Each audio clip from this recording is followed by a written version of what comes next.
One day this war will end, but if it doesn't end with a political horizon, with a new governing entity in Gaza, we will find ourselves in control of Gaza. We have to show that there is a reward down the line, that there is a new reality that is possible. We're not showing that right now. There is a plan by President Trump, and the precondition for this plan was the removal of Hamas. There has to be an economic vision, so it is not for the Americans to de-radicalize Germany, it was for the Germans to de-radicalize Germany. I think you hit the nail on the head, Giddy. What we're telling the people of Gaza right now is we are going to occupy you indefinitely. We're going to take over more parts of Gaza. We're not going to let you flourish. We're not going to let the Palestinian Authority into Gaza. The Prime Minister finally, for the first time, spoke about what will be the future entity governing Gaza. And he said it will be Arab, but it won't be the Palestinian Authority and it won't be Hamas. So what Palestinian is it going to be? Two versions of Palestinian leadership. One embraces death, terrorism, murder, rape, the most barbaric, horrific terrorist attacks. And one is not good, but they're against terrorism. The government, our government, is pushing itself into this moment of truth that is kind of a self-inflicted political conundrum. The strong move that establishes the two-state solution is in contradiction to Hamas ideology. In Gaza, we destroyed more of Hamas than we destroyed of Hezbollah in Lebanon, of the extremist parts in Iran. So you could say that we won the war. This episode is being recorded on August 13, 2025, when dramatic negotiations are taking place in Cairo on a comprehensive deal to end the war in Gaza and release all hostages. These negotiations are shaped by three major diplomatic developments coming out of Jerusalem over the past 2 weeks. First, the government of Israel declared that it will only negotiate a comprehensive war-ending deal that releases all hostages. No more partial deals or phased release of hostages. Second, the government of Israel decided to occupy the Gaza Strip and remove Hamas. It did so notwithstanding the stark warnings of the Chief of Staff Eyal Zamir about the implications of such a move. Third, the government of Israel outlined its 5 conditions for ending the war. According to Prime Minister Netanyahu, these conditions include dismantling of Hamas, release of all hostages, demilitarization of the Gaza Strip, Israel retaining overriding security control in the Gaza Strip, and the establishment of an alternative civil administration that is not Hamas nor the Palestinian Authority. Of course, these conditions, as they currently are non-starters for any Arab side and therefore not achievable. Upholding them is inconsistent with the goal of reaching any comprehensive deal. This means that the government of Israel will have to compromise on its stated goals and principles or slide toward full occupation of and responsibility for Gaza. This is a real conundrum, which is why it should be no surprise that the so-called senior political source, which in Israel is a euphemism for the Prime Minister himself, briefed that Israel will send a delegation to Cairo if an opportunity for a deal arises. Meanwhile, in the background, more countries are lining up to recognize a Palestinian state, whatever that may mean. Altogether, this is a very consequential diplomatic moment, and in order to unpack it, I've invited my good friend Yaakov Katz. There's no one better than Yaakov to help us understand what is really going on, and here is why. Yaakov is an Israeli-American author and journalist. He is the co-founder of MEAD, the premier Middle East America Policy Forum, and a senior fellow at the Jewish People Policy Institute in Jerusalem. I had the privilege and the honor of participating in two of his MEAD conferences, and they are really remarkable. Between 2016 and 2023, Yaakov was editor-in-chief of the Jerusalem Post, where he continues to write a popular weekly column. Yaakov writes a regular column for the Jewish Chronicle, is the host of the JPPI weekly podcast, and appears regularly on CNN and BBC as an analyst on Israel affairs. He's the author of 3 books: Shadow Strike, Inside Israel's Secret Mission to Eliminate Syrian Nuclear Power, Weapons Wizard, How Israel Became a High-Tech Military Superpower, and Israel versus Iran, The Shadow War. His next book, titled While Israel Slept, is scheduled for publication by St. Martin's Press in September, and it covers the remarkable events of October 7. Prior to taking up the role of editor-in-chief, Yaakov served for 2 years as a senior policy advisor to Naftali Bennett during his tenure as Israel's Minister of Economy and Minister of Diaspora Affairs. Originally from Chicago, Yaakov has a law degree from Bar-Ilan University and spent a year as a fellow at the Nieman Foundation for Journalism at Harvard University. He lives in Jerusalem with his wife Chaya and their 4 children. Yaakov, it is great to have you. Let's dive in. Thank you, Giddy. Great to be with you. So Yaakov, you've been holding 2 positions that are in tension with each other. First, you have repeatedly supported the idea or the rationale of the so-called 2-state solution. At the same time, you've been saying that this is not the time. So let's break this down, if you will. First, I want to ask you, why do you support the logic of the 2-state solution?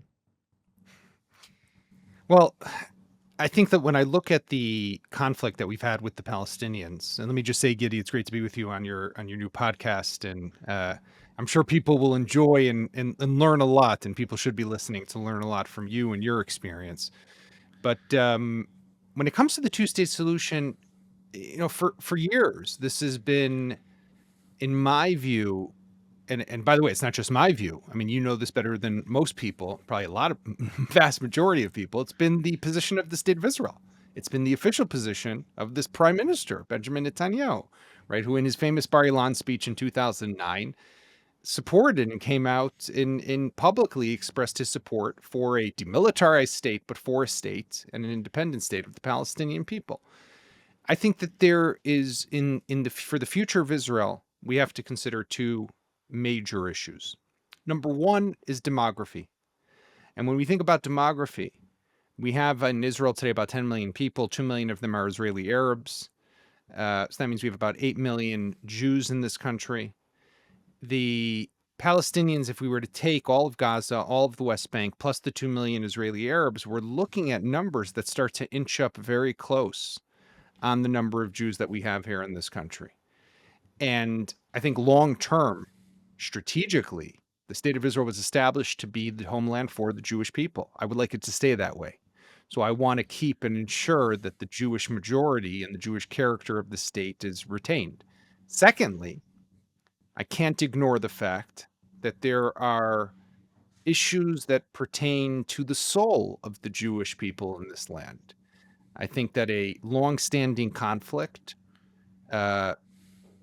it corrupts the soul to some extent. And we have seen just over the last year, and I know people will be jumping when they hear this, and I'm not making a comparison between so-called settler violence and what Hamas does and did. God forbid, not at all comparable. But there are things that are happening in the name of Judaism and in the name of the state of Israel that bring me great shame. And I know bring most people great shame. And I don't want to see that continue. I think the Palestinian people have also suffered. I'm not getting into a competition who has suffered more, but they have also suffered throughout this conflict. And they deserve independence and self-determination as well. And if there's a way to achieve that in the ultimate way, then I would want to see some form and sort of separation that is possible. So basically, you're making 3 basic arguments. I just want to say that the endorsement of the idea of a political separation between Jews and Arabs in the land of Israel, what was called mandatory Palestine under the British rule, actually goes back to 1936, to the Zionist movement accepting the partition plan. And in many ways, it goes even further back when we accepted the Balfour Declaration that also kind of laid the grounds for these ideas. So I just want to say that this has been almost 9 decades of this overarching principle kind of governing the evolution of the Zionist movement. And you're also making and kind of an ethical argument about the moral compass of society, about the inability to control a lot of people, and at the same time sustaining Israel as the nation state of the Jewish people. So all of these are well-known arguments, and I think this is a very strong logic in this respect. In full transparency, I agree with you. At the same time, you're saying this is not the time. So let's dive into that part of the argument, because many would say there's never a perfect moment. There's never going to be kind of the stars are going to be aligned and it's going to be just easy to walk through. These are very painful decisions. So just walk us through your logic why now, as we think about the end of the war in Gaza and how to move on from the war in Gaza, this is not the moment to talk about a Palestinian state. Well, I don't think it's not. Let me just clarify something. I don't think it's not the moment to talk about a Palestinian state. Actually, on the contrary, I would want to hear the leaders, the political leaders of Israel, talk about some vision and some political horizon. I would be thrilled to see an Israeli leader, the best would be the prime minister himself, Netanyahu, talk about what does he want to see happen here in 5, 10, 15, or 20 years? Where are we going? And I think one of the great mistakes of definitely this government, but many governments in Israel, is the failure to make decisions. And to definitely Netanyahu, in almost 20 years consecutively as prime minister now, or 16 years, it has made as a policy embracing the status quo and not wanting to make a decision. But so where I think I would love to see people outline a position. I would love to see the leaders come and say, this is where we want to go. We want to get one day to a two-state solution. We just don't think it's possible right now. But here's the path forward, because that's the ultimate objective. And So instead, no, go ahead. no, I was just going to say, and instead what we have is we have no political horizon. And what that will lead to, unfortunately, I fear, so take Gaza as an example, right? The war is still going on as we're speaking. Now, one day this war will end, but if it doesn't end with a political horizon, with a new governing entity in Gaza, we will find ourselves in control of Gaza ultimately. Israel will find itself dragged back into Gaza. Is that where we want to go as a country? And it comes at a price. And I know there are people in this government who that's what they want to see happen. That is what Bezalel Smotrich and Itamar Ben-Gvir want. That's where some people in the Likud want to see us go. I don't want to see us go there. I don't think most of Israel wants to see us go there. And therefore, we have to present an alternative idea to where this is all headed. Yaakov, you just referred to the inability or the reluctance of Prime Minister Netanyahu to offer a political vision, a political horizon with regard to the Palestinians. I do want to say, to his credit, that some major decisions have been made in Lebanon, in Iran, and in other theaters. And even during the war in Gaza, major decisions have been made regarding the management of the war. But if we zoom in on this intersection between what's called the day after and the political horizon, this is where there's been inability to articulate a sense of direction that would guide the military operation and now the diplomatic operation, which right now the government of Israel kind of doubled down by saying that it will only engage on a comprehensive deal. So when you're saying that you will only deal with a comprehensive agreement to end the war in Gaza, by definition, you have to talk about the big issues. So how do you see this unfolding? Meaning, in many ways, it seems like that the government has pushed itself into a position where it has to speak about the political horizon of Gaza. It should, and it would be the right thing to do. But I think that Netanyahu, who knows what's right ultimately, has his hands tied right now because of the makeup of his coalition. I think that he knows that ultimately it's not in Israel's interest to control Gaza. It's not in Israel's interest to control the West Bank. It is somehow in Israel's interest to find a way to disengage. This is why Netanyahu, when he first came into office in the 90s, right? You know this better than anyone, Gidi, continued the Oslo Accords. It's why in 2009, when he became prime minister once again, he gave the Bar Ilan speech, right? He was under pressure always back, in the 90s from Clinton and the 2009 from Obama. But he did so because this was where he believed, ultimately, this is where Israel needed to go. But I think that today, because of politics, his hands are tied. And the reason, by the way, that I think that ultimately it should still be on the table, but it's not the time right now for us to make those moves. And, if we go back to, for example, the Biden administration, when they were still in office, they were talking about how we need to get back on the track to a two-state solution. That sounded so outlandish and disconnected from reality to Israeli ears. How after October 7th is it possible that we should talk about a two-state solution? Look at what happened. Look at what Hamas became. We gave them Gaza. We pulled out 20 years ago in 2005, and look what they turned Gaza into. So the thought of giving them more land, of giving them independence, and then having that turn into another launch pad for another October 7th style attack sounds insane. And I have to say that my big wake-up call, my big lesson personally, was that while I still hold by this idea of separation and a two-state solution, whatever those two entities want to call themselves, I think we need to see a process first. We need to see a change in the Gaza Strip and even in the Palestinian Authority. We have to see a change in leadership. We have to see a change in the culture. We have to see a change in the education system, in what kids are taught and how they speak and what's written in their newspapers and what culture and arts they are pushing into their people. When that changes, we can have real peace here. And by the way, if we had real good leadership in Israel, that leadership would be saying, we are helping to bring that forward because we are taking out Hamas and degrading it, removing it from the table to enable peace in the future. But that's not what our leadership says. They don't talk about that vision, that second stage. Hamas is being removed because they're a terrorist threat against Israel. I understand that. But what do we want to see happening here in the region in the future? That's the big miss. And I just want to suggest that there is a plan by President Trump that called for creating a political vision based on the principle of two nation states for two people. And the precondition for this plan, which was published January 2020, was the removal of Hamas. So the moment Hamas is being removed, it opens the way to actually reintroduce the Trump plan of January 2020. But I do want to ask you something else. You are always repeatedly speaking about the challenge of deradicalization. And you're often invoking the comparison to Germany and Japan. So perhaps you should say a few words about that, and then we'll dive deeper. Look, obviously very different circumstances. One came after a world war. But a lot of time, these comparisons are being invoked. So I think it's important to speak about them and to highlight it, contrast and compare. I totally agree with you. I think there's a lot of differences, but there's also room to make a comparison. The differences are very clear, right? Germany and Japan faced a decisive victory and defeat, right? On the one hand. On the other hand, they also were countries, were organized states. And we can't ignore the fact that in Japan in particular, there was an emperor who decided to embark on a whole new path.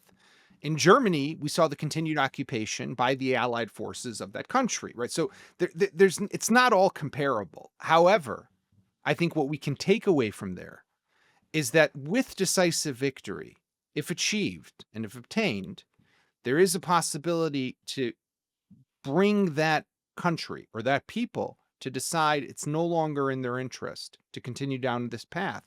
We should change direction. And I think for that to happen here in Gaza, we definitely need Hamas removed. We need Hamas degraded. We need Hamas removed as the entity in charge of Gaza. We have to help facilitate who is the new governing entity going to be. And we have to show that there is a reward down the line, that there is a new reality that is possible. We're not showing that right now. So what's the incentive? What we're telling the people of Gaza right now is we are going to occupy you indefinitely. We're going to take over more parts of Gaza. We're not going to let you flourish. We're not going to let the Palestinian Authority into Gaza. We're not even talking about what we're going to let happen in Gaza. We talk about just these slogans. But I think combining these two together creates the horizon for political future, gives them the idea that there is a better reality over the horizon, and we have a model of how that could potentially take place. All right, so you've touched on so many important points, so let's break them down. First of all, the economics, right? The Americans, before the end of the war, declared the Marshall Plan. And that Marshall Plan actually speaks about the reconstruction of Germany and Japan and all of Europe with American funding, with American leadership, which is one component. Second, there was a regime change. The Nazis were removed. Adenauer was brought in. And Adenauer was a person that eventually not just made peace with the Americans, but also with the French. And his relationship with France became the cornerstone of the European Union. So we're seeing themes here, and that is, yes, we need to remove Hamas, but there has to be regime change. And that regime change has to be with an authentic Palestinian leadership. It cannot be someone that is being parachuted, some sort of an entity that is seen as an Israeli agent. There has to be an economic vision. So the economic side and the political side have to come together. And it is not for the Americans to de-radicalize Germany. It was for the Germans to de-radicalize Germany. So I think all of these principles are principles that we could take away. And of course, we need to de-radicalize the Palestinian system in order to have peace at any point in the future. So I think that this comparison is invoked a lot, and contrasting and comparing the situations is extremely important, like you just did. I think you hit the nail on the head, Giddy. What you pulled out, those three pieces are so important. Like we hear, for example, the prime minister on Friday, the security cabinet this past Friday made their decision about taking control of Gaza City and outlined what are the criteria or how this war can end. It can end, of course, with the hostages back. It ends with Hamas removed. And the prime minister finally, for the first time, spoke about what will be the future entity governing Gaza. And he said it will be Arab, but it won't be the Palestinian Authority and it won't be Hamas. So what Palestinian is it going to be?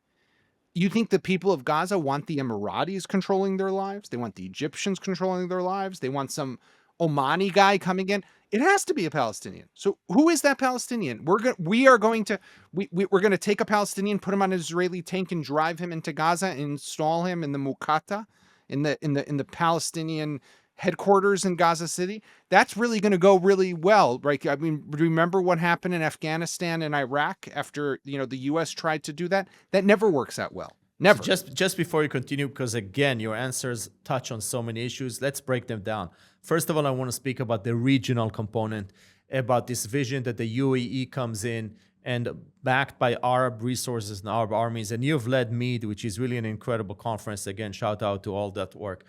But I think we both know that the Emiratis are not coming in unless invited by an authentic and legitimate Palestinian entity. And if Netanyahu says that it's not the Palestinian Authority and it's not the PLO, then there is nobody else to invite the Emiratis, and they're not coming in.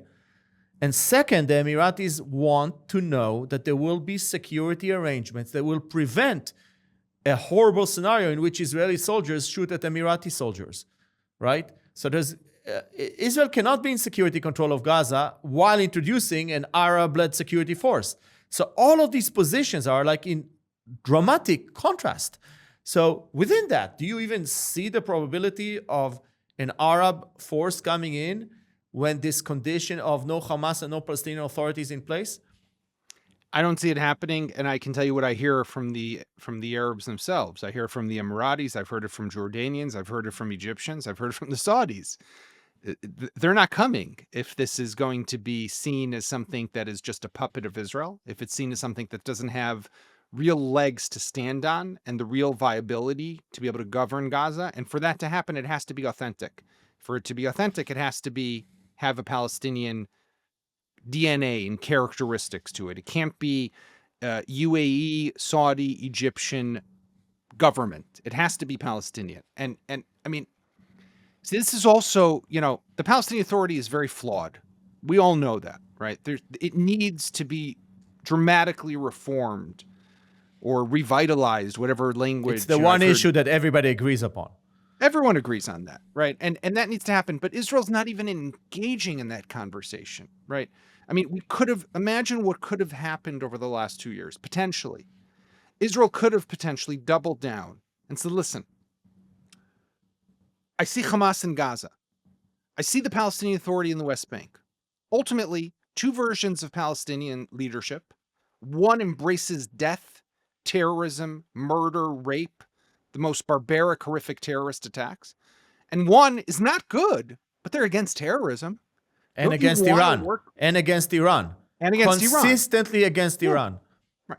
Don't you want to say, okay, maybe you could be my partner. You're a flawed partner, but we can try to work together. Let's take now advantage of this new opportunity and help reshape what you can become and what you are. And maybe it's not Abu Mazen, it's somebody new, it's somebody different, it's new leadership, whatever it is. But we had an opportunity and we missed it. And I think that is such a listen, you know this, Giddy. I don't have to tell you this, but maybe our listeners don't know it. Israel is great. I say that sarcastically. Israel is, unfortunately, is good at missing opportunities, right? I think that this was a missed opportunity.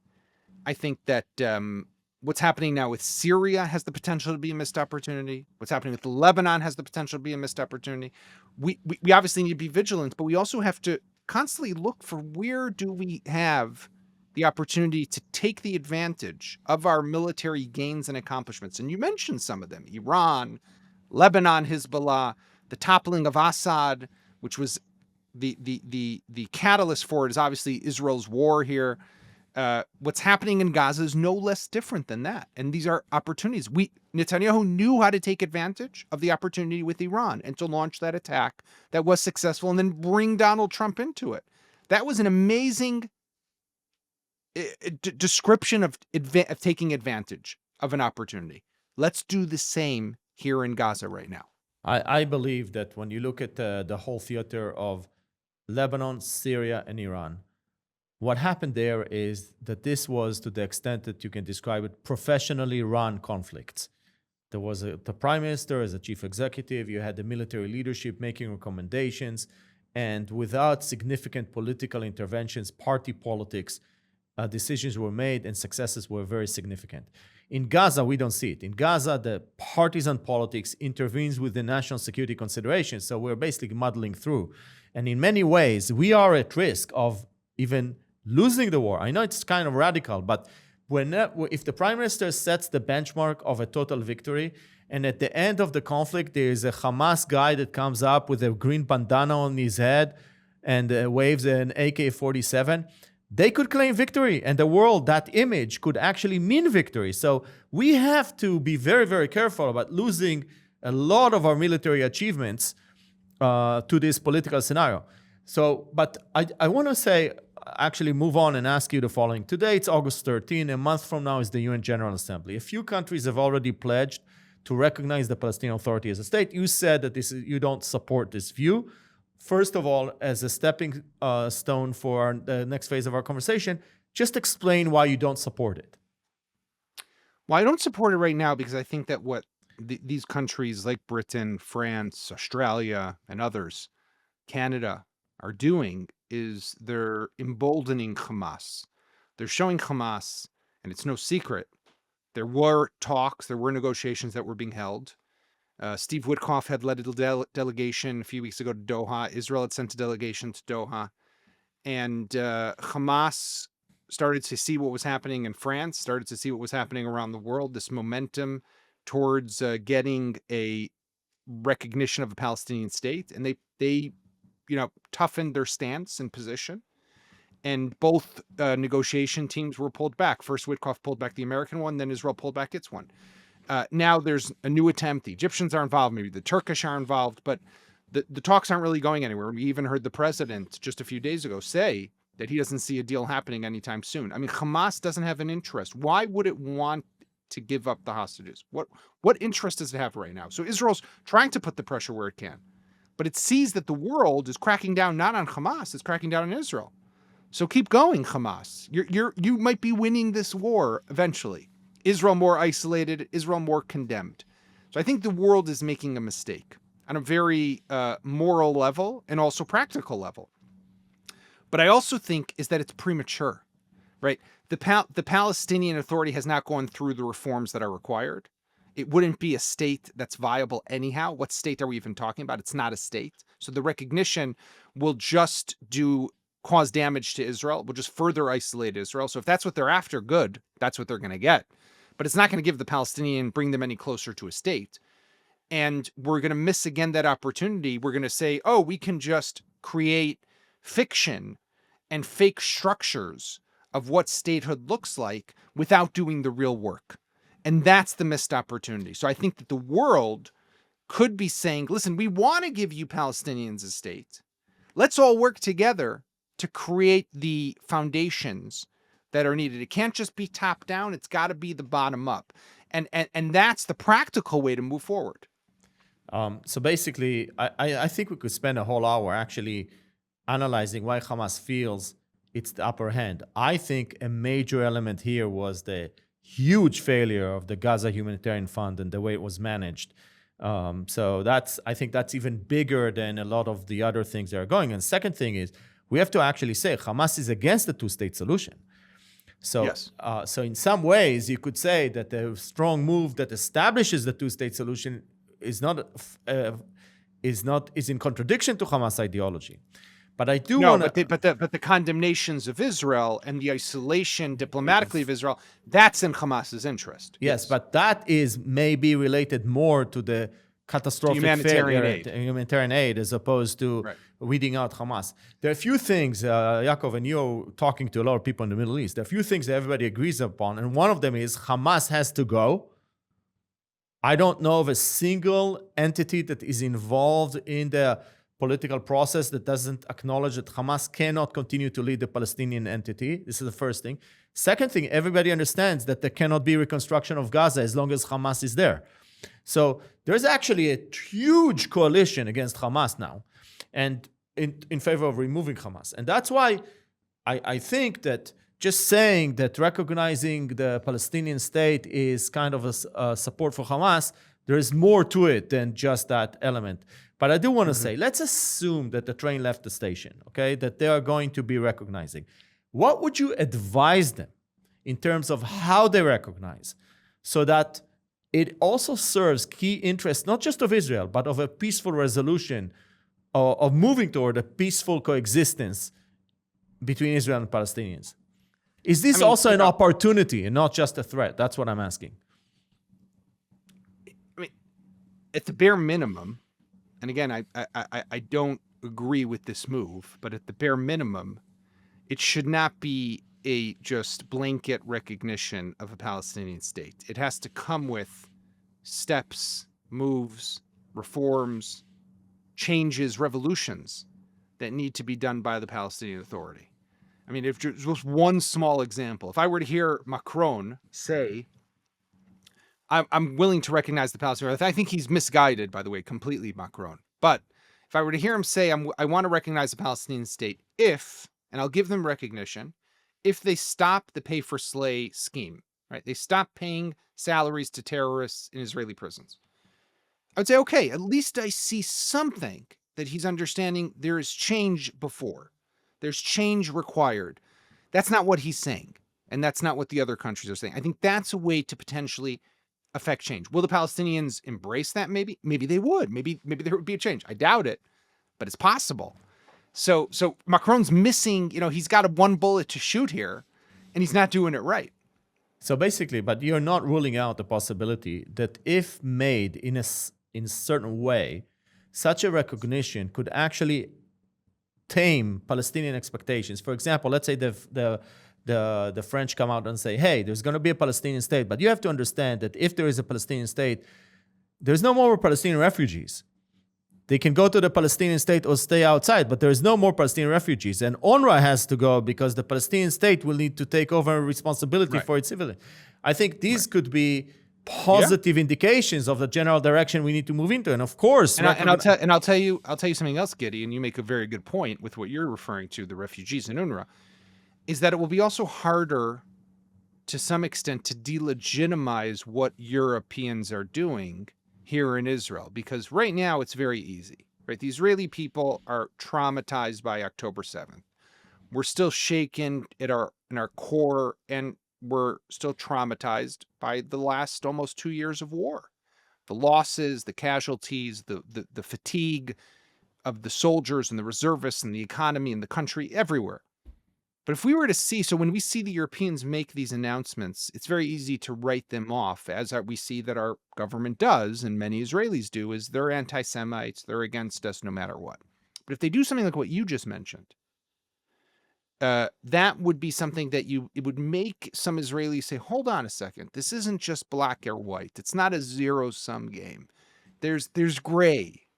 Maybe it's not. And then it would be harder for Netanyahu or Ben Gvir or Gideon Sar, whoever it is, to say they're just anti-Semites. They're just against us. The Germans are back to being Nazis once again, like Itamar Ben Gvir dared to say about a country that we might disagree with what they're doing right now, but a country that is our greatest friend probably in the world after the United States. And the source of what is called our strategic option.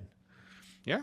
So the submarines that we have. Exactly. So, I mean, to talk that way about a country that helps us literally survive is just delusional. I mean, we could talk for hours about this, but I mean, there's just like a whole other, there's a whole other thing going on right now, which I know you know about. But obviously with Iran, and a bit off topic what we're talking about, but just another thing. It's another example of Israeli government dysfunction.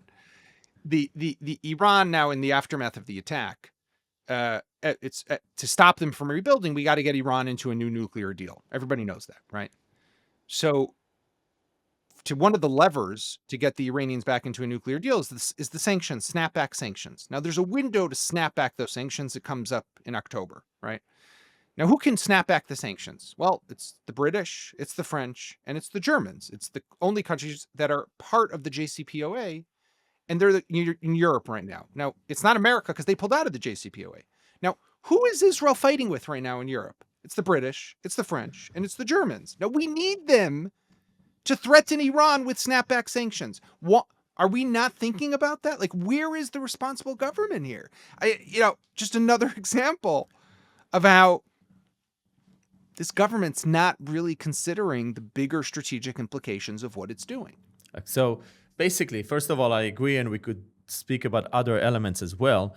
But I do want to say that in many ways, paradoxically, our government, is pushing itself into this moment of truth that is kind of a self-inflicted political conundrum, because the moment you say a comprehensive deal to end the Gaza war, the moment you say that my alternative to a deal is to occupy Gaza and effectively become responsible for 2 million Palestinians in Gaza, you're pushing yourself into these historic decisions.